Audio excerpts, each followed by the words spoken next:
Hello, I'm Jim Cochran of the Leading Causes of Life initiative. Here's Aziz Royesh, our fellow from Kabul, with an inside view different than the one we are used to hearing. That issue, which is now in Afghanistan widely noted as the peace talks with the Taliban and the announcement of the US, followed by the Germany, NATO, the UK, that they would take their forces out of Afghanistan by 9/11.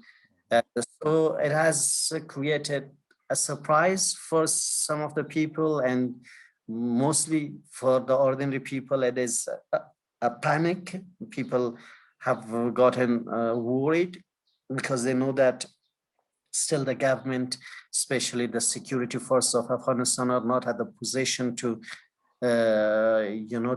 to safeguard these big cities and the achievements of this 20 years in Afghanistan.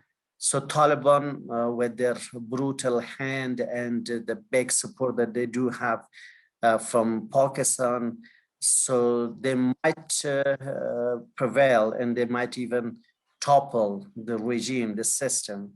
So it is creating anxiety for the people, especially for the women, because now in Afghanistan in this 20 years, you can see a very big change, compared to 2001, for example.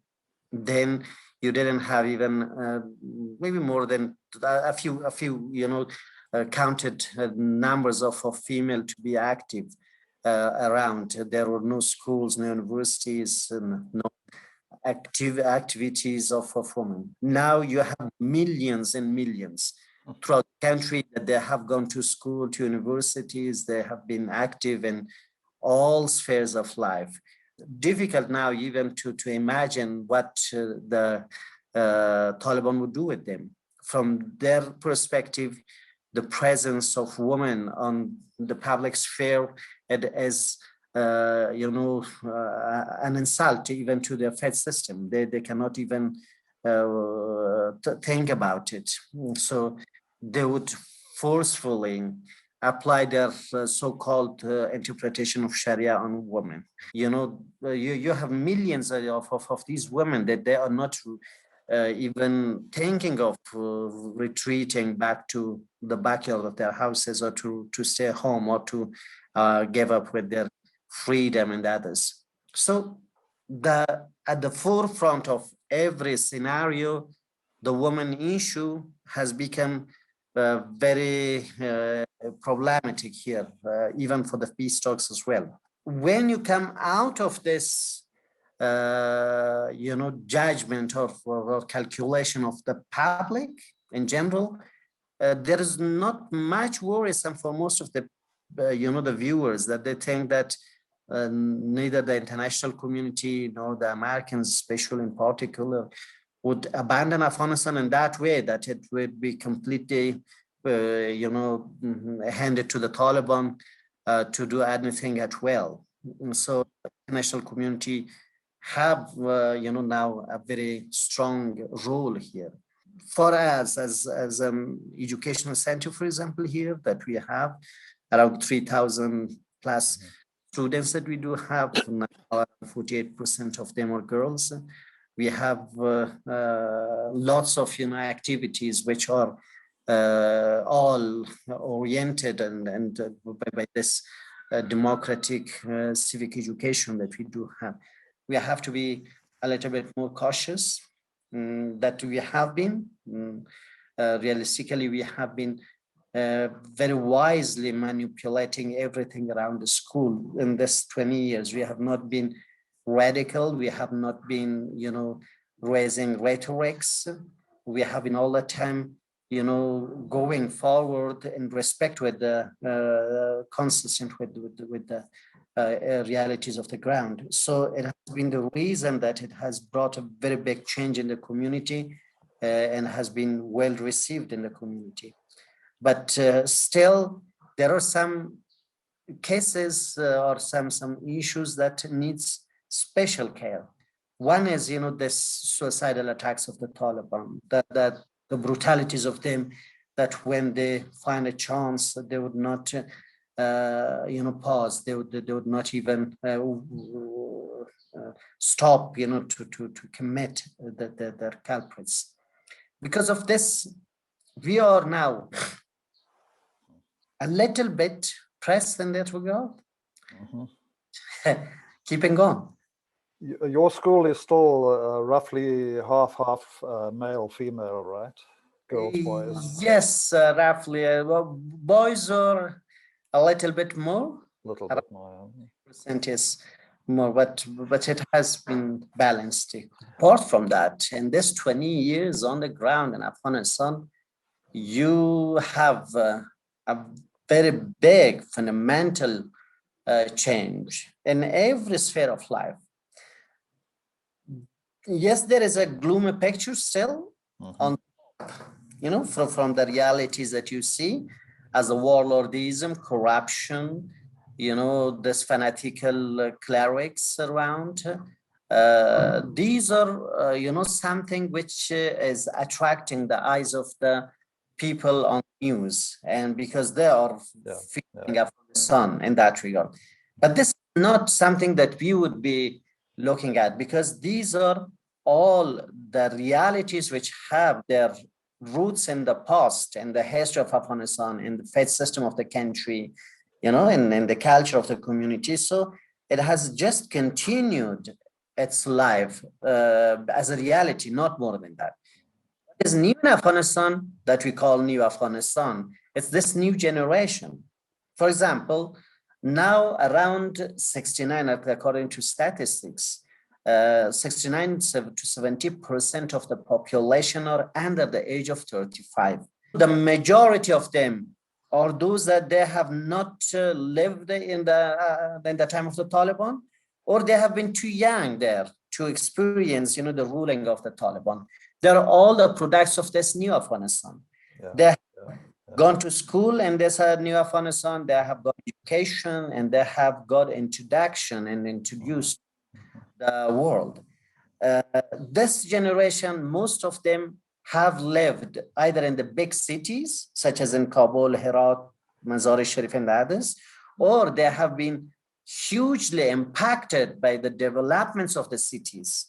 So they have been receiving the news of that, or sometimes they have been traveling, coming to the cities, and they have been seeing the developments in firsthand.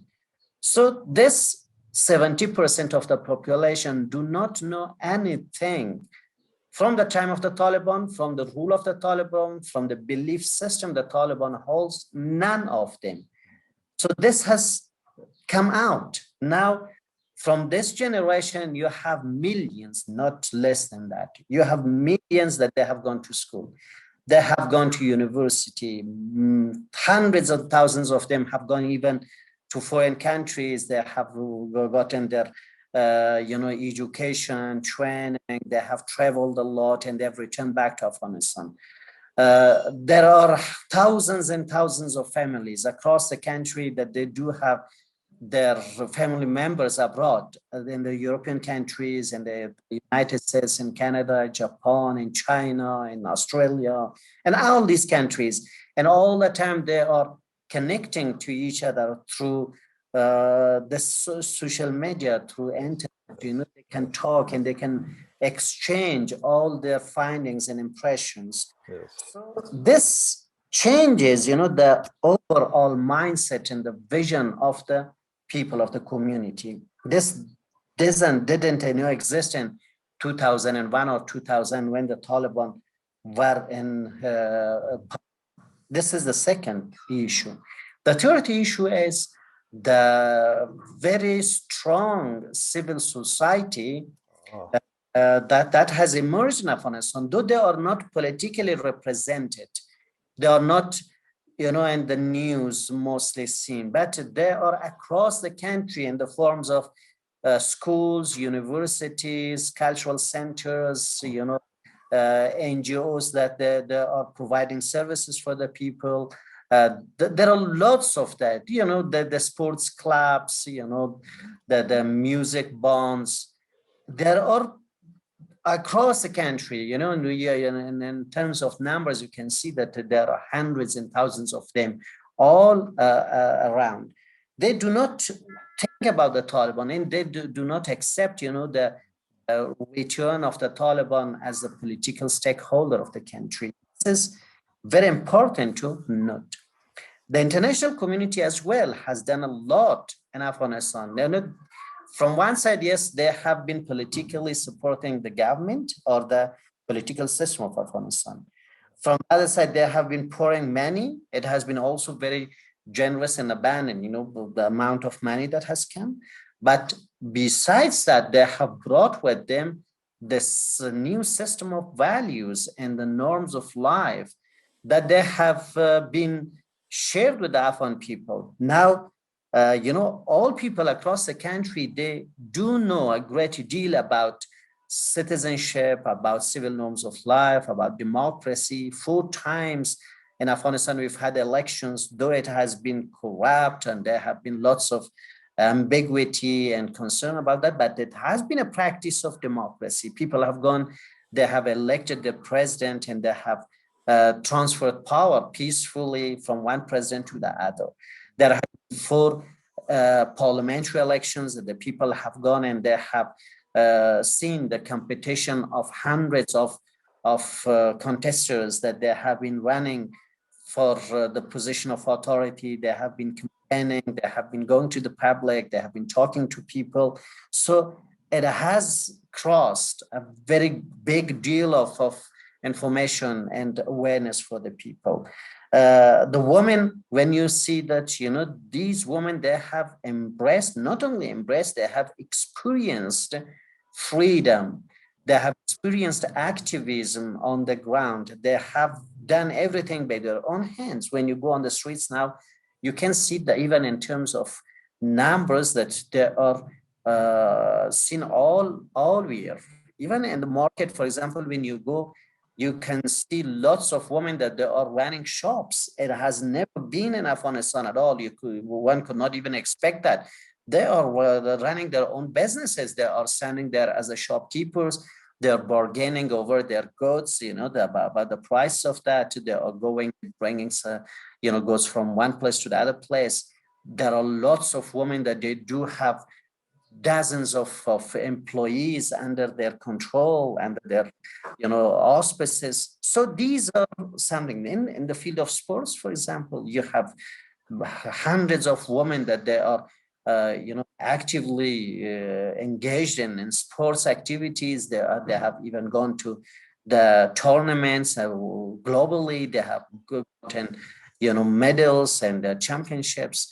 There are women in the music section, hundreds and hundreds of them active there. So in art and other field of art and cinema, and videography and the film industry. So these are all something that you could never even imagine in 2001. In the security forces, Jim, hundreds of girls and women, they are now uniformed there. They are in the security forces and police and the National Army and the intelligence directorate. They are active, they are working, and they are, even most of them, in the positions of authority. They are issuing, decrees. They are ordering, this and that person go do and do not do this. Now, this panickedly, frighteningly withdrawal of the US doesn't make sense for most of the people, especially for the people like me. That why? What's the reason? Yeah, Afghanistan is still in need of support from the international community, not to go to the forefront of battle against the so-called Taliban. Even the soldiers are not needed in Afghanistan. You do have these security forces that they can stay resilient to the Taliban. Even they can manage, to push them back at all cases.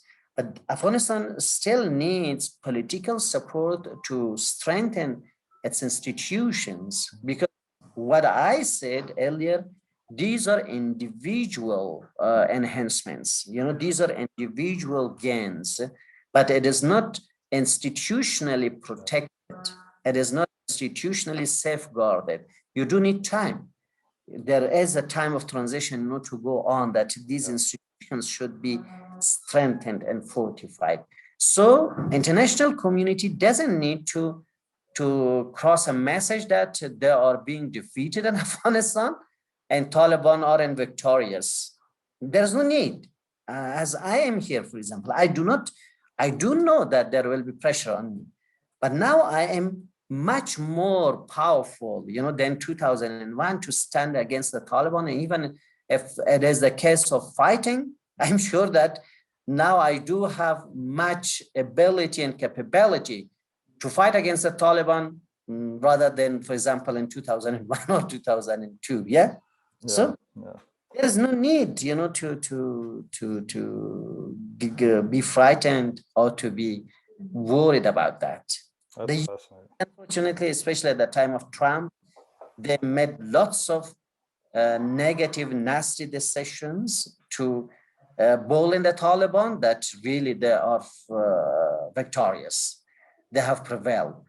This time, Joe Biden, surprisingly, he announced something that was not needed. Still, the people do not believe that they will leave Afghanistan or abandon. But such kinds of messages, that creates a negative feeling and a negative perception of the U.S., of the United, nations, of the international community's presence in Afghanistan for the public. People feel that they are playing with their sentiments. They're playing with, this helplessness status that they do have. I don't think that the U.S. would abandon Afghanistan because that's not their interest, and there is no need for that.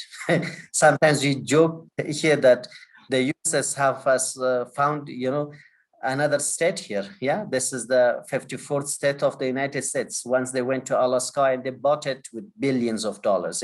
And now they have a country in their hand.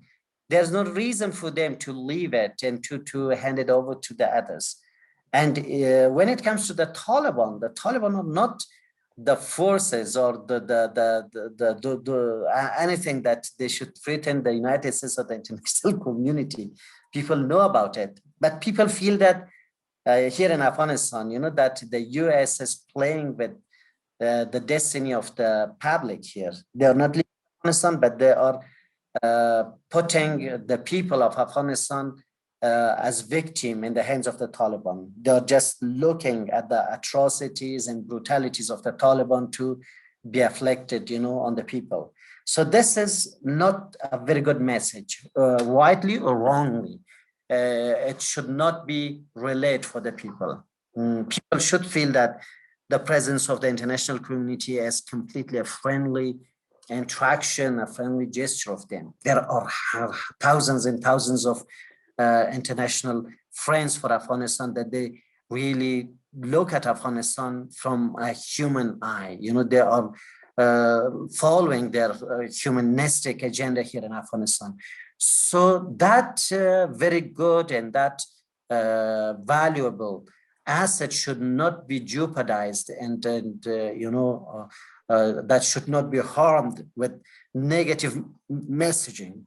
People should not feel that international community is betraying them, or they're not, caring about them. They're just, some money mafias that they are coming here for their interest, and they are at the cost of the lives of the millions. They are doing anything at will. It is not a good message, and I think it's not fair to be crossed. I'm fully aware of everything, what has happened here in Afghanistan. Or the developments, the huge developments. In my school, this is an example, as a case. In this 20 years, everything has come forth from the 0 point. When I came back from Pakistan to Kabul in early 2002, Kabul was completely a ruined city. everything was smashed. There was no even a single wall to be standing for 1 meter with no scar of bullets. That is the picture of Kabul. The people, when you would see them on the streets, in the public places, they were just moving bodies with no any spark in their eyes. There was no hope for the people. All were frightened. There was no education, there was no infrastructure, there was no even a uniformed police, a single uniformed soldier. So there was nothing. In the offices, you would not find even a single table, to be standing there at least to write something on, or there was not any chair to sit on. But after 20 years, you see that the country is completely rebuilt out of these ashes, It has been with the very generous and very, very wise contribution of the international community. For me, as an example, it has paved the ground. I have not received even a single coin throughout my cultural activities here in this school, a single coin from the international donor agencies. Yes, I have received individual contributions, both from inside and outside of Afghanistan. Friends of mine have been contributing with that, but not from this billions of dollars that is so-called poor to Afghanistan.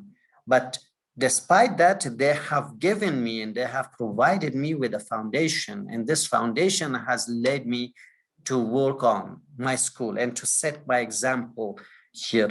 I started with 37 students in 2002, early 2002, with 8 teachers.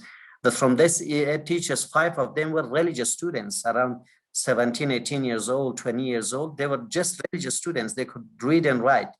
We had the 2 teachers that they were graduates of 12th grade at the time of the Taliban. So now, after 20 years now, we have 3,200 students here, 16 classes of our graduates, making around 1,500, 1,500 students. They have graduated from this school and they have gone to university with 100% success. There are hundreds of them that they have gone abroad for their higher educations with the scholarships. We have now this huge building here with the contribution of the people. It has a credit internationally. Lots of people, they know about Marifat High School, about the works and activities it has done. So this is not something easy. I do not look at this, as a cheap, accomplishment. I feel that this is very great asset, both Afghans and myself, in the international community has contributed with the formation of this experience. So it should not be destroyed. It should not be harmed. This is very important. I do know that in the news and media, these things are rarely reflected. Why? Because mostly they are following the politicians, and these politicians are really corrupt. They are following, some very negative news on the streets. There is explosion, yes, but there is schooling also going on. Yes, they can come there and commit a suicidal attack on an educational center, killing even 80, 90, 20 students. But the other day in the same school, you do have, the classes that is resumed and the students back in their chairs and they listen to the teacher and the education is going on. So these are paradoxical, pictures. One might try to figure it out, to see that what's going on. Yeah. But what you're describing is a sort of resilience on the ground that is quite extraordinary. What are the key dynamics that build that resilience from your point of view and your experience in the school in particular? This resilience is seen all over the country naturally, because people feel that they do not have anything as an otherwise option. But for my case, because it is the experience of life that I've gone through, and this around more than 4 decades that Afghanistan have been in my life, have gone through a very harsh time of war, you know, that the violence and the hate and retaliations have been going on.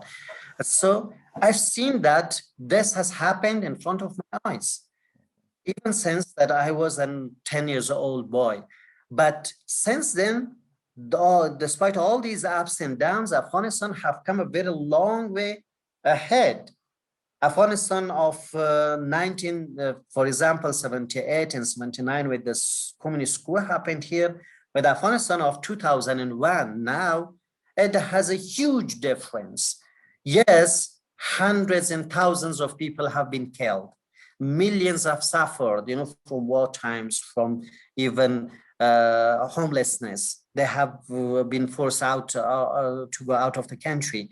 But despite that, we have millions of people that they are still living, and it continues, you know, the trend of livelihood, and the humanity is alive there.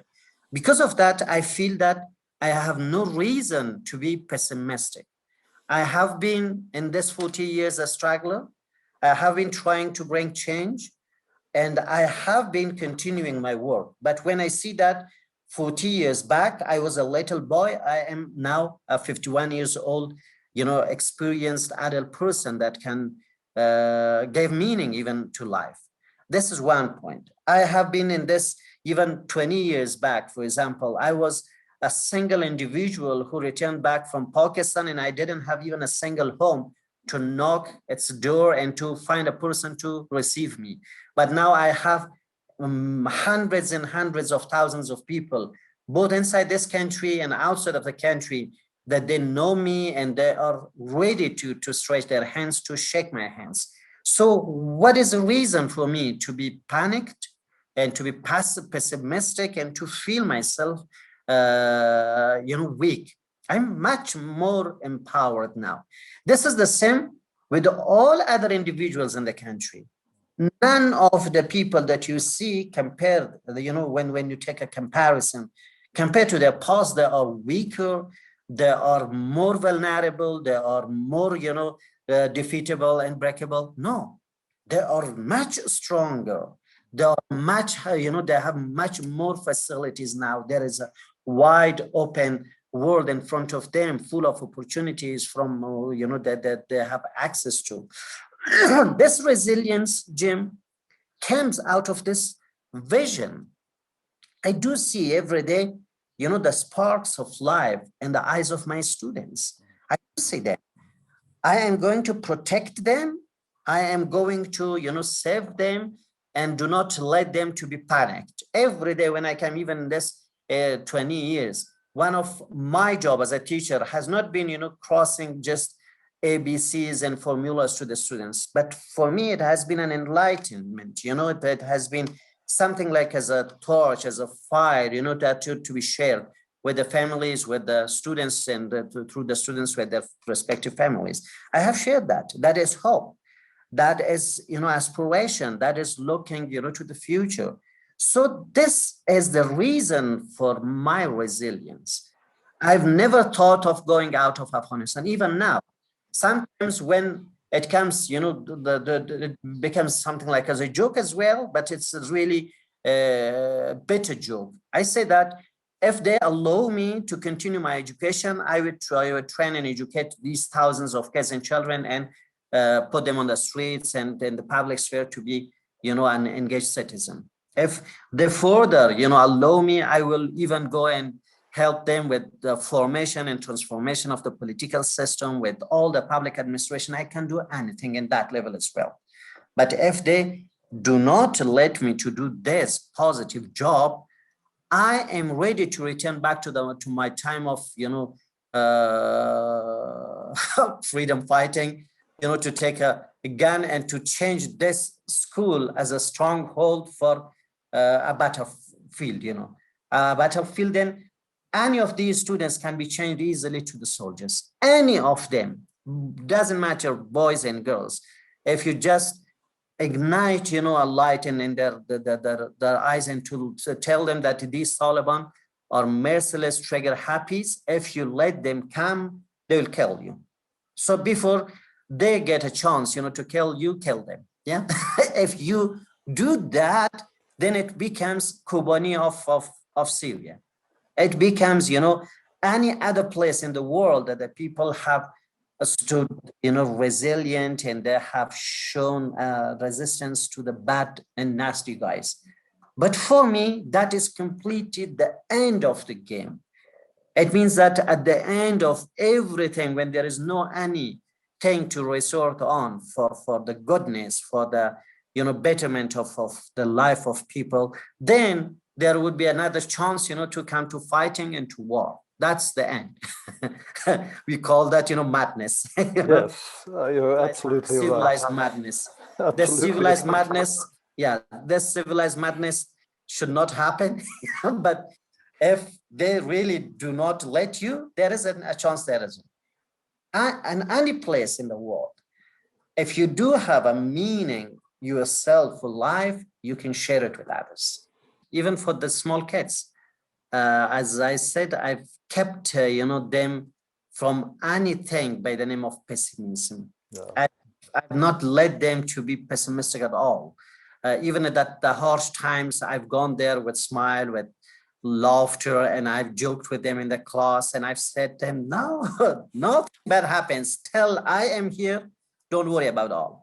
If it's anything, that will be on the other side of the walls of the school. Yes, I am there to protect the wall of the school. Inside the wall, you have a free space to joy, to experience your freedom, to walk around and to joke, to laughter, anything like that. Yes, you have to be enjoying this space, this free environment. I think Afghanistan in general needs that. I'm not giving much thing, as material, gift for my students. Yes, we've been providing sponsorships for some disadvantaged, students to carry on their education.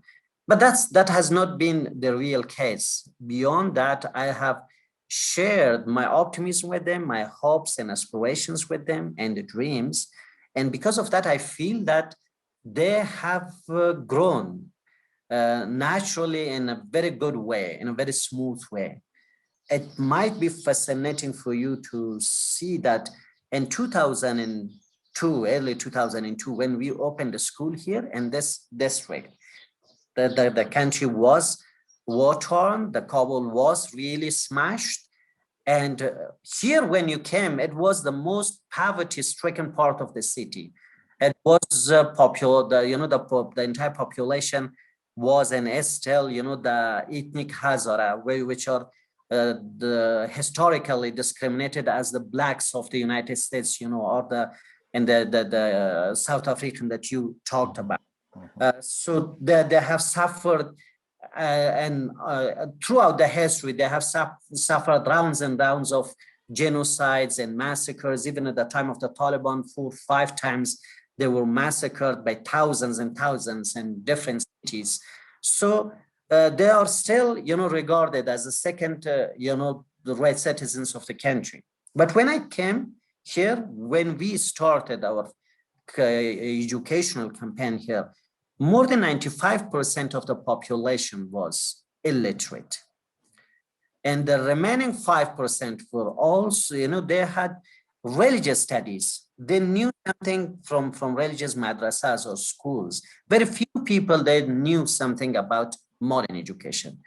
For 5 successive years, we were the only private school here in the region. No one was even acquainted with the notion of private schooling. So we had co-education. We were, propagating, around the benefit of education and the importance of education for the people, and to show them the practical aspect of this education that we meant. Now, after 20 years, more than 163 private schools are in these 2 districts that we are. Oh, private schools.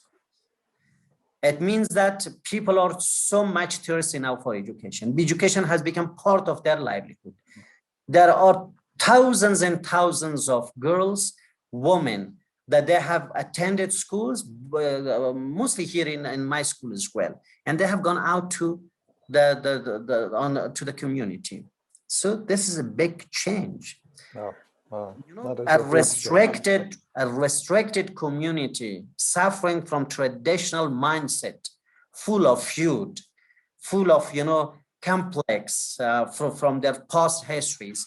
Now it has become room for, you know, for all kinds of universal values of freedom, freedom of women, you know, education, modern education, you know, all these things that they have been completely part of the normal life of people. This is a miracle, as you call that. Yes, we have been facing with some, you know, sentimental reactions and attractions of fanatical clerics as well. For lots of times, they were, you know, raising rhetorics and slogans against our school. They even attacked once the school, calling it, you know, as the center of prostitution, the center of spionage, or preaching Christianity or secularism, liberalism, and so on and so on and so on. But the school survived. It continued its holistic system of education now here. We have now a TV. The last year we installed that, a TV channel that is propagating all our education, you know, civic education subjects in that format to the public. It is 24 hours satellite, you know, the TV. We have 82 personnel, you know, because staff that they are now active in this TV. They are producing programs, they are dubbing, you know, serials, films, you know, heavily busy with that. We have a sports club, which is called Shaolin, you know, the Wushu, Shaolin school. They are practicing, the boys and girls, they are practicing Wushu process, you know, sports here. We have art gallery, students are painting there. We have music school where with music band, which is now the most popular music band throughout the country. They have produced hundreds and hundreds of very good songs. They are all, you know, spread around. So this has happened in a community which was 95% illiterate in 2001, for example. And now it has become an open, civilized society that all people, they are thinking about education, especially education of women and girls. Yeah. Hope, aspiration, dreams, and others. It comes just directly from the life and the experience of life of the people. So you don't have to roam around and to explore hope in the backyard. There is no any other place, you know, to search for hope. Hope is in your inside. It is in your eyes. It is just in the way that you give meaning to your life, and it just ignites there.